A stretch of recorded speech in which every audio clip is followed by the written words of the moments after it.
Well, I love watching heist movies.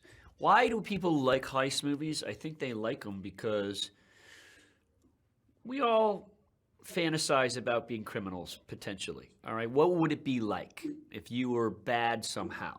And could you get away with it? You always think, could I ever get away with a bank robbery?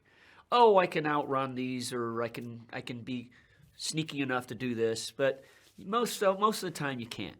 You know, the world's too sophisticated nowadays. The police are too sophisticated. There are a lot of sophisticated criminals, but a heist movie, because it's immediate, it's tension, it's happening right now, and it could get screwed up very quickly and go in the wrong direction. One bad decision can just escalate, and that's what's interesting about it.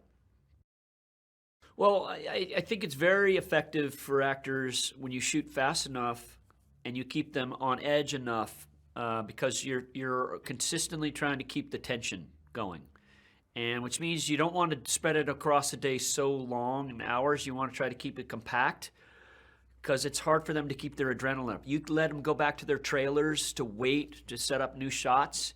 You try to keep them on set and try to get through the scene so that they can keep that tension. Otherwise, you can see that it's not the same when you go later and later in the day. Does it make sense? They have to. It's literally like a boxer going in a ring. You can't have a boxer boxing all day. You got to kind of use them for windows when you can really get them to build them up.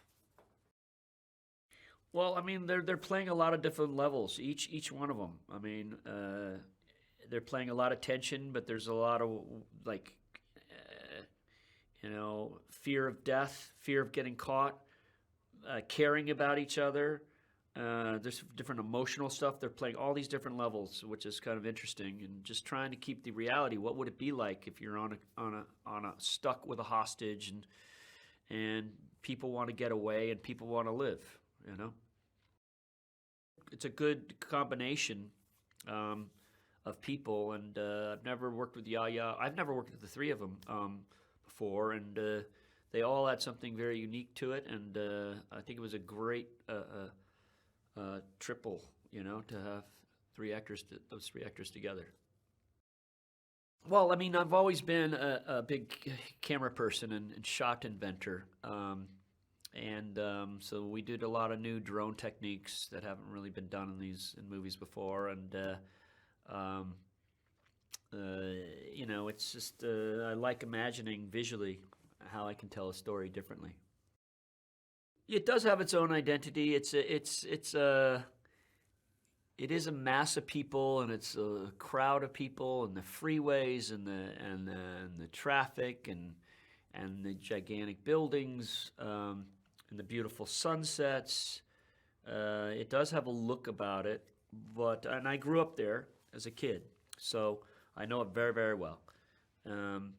And there hasn't been like a real big LA movie in a very long time shot there, like LA playing as a character. There's the reality, and I always try to put real U.S. SEALs in movies, or real CIA people, or real whatever, real NASA people in my movies. The different movies I've done. This one has like 50 LAPD police officers, so all the SWAT is real. The SIS special unit, those are all real. Undercover people are real. Some of the real LAPD helicopters.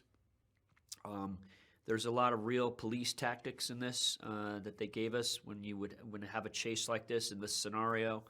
It just makes it authentic, and you can't teach this. You can't dress an actor to look this way. They just are that way, And so I put a few actors within this massive group of cops. So. And it's same with the EMT. We had a real paramedic on the set who's seen everything.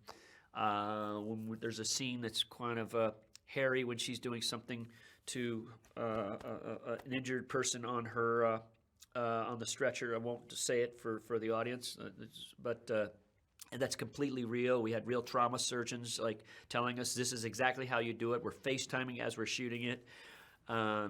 So we just try to keep the reality there.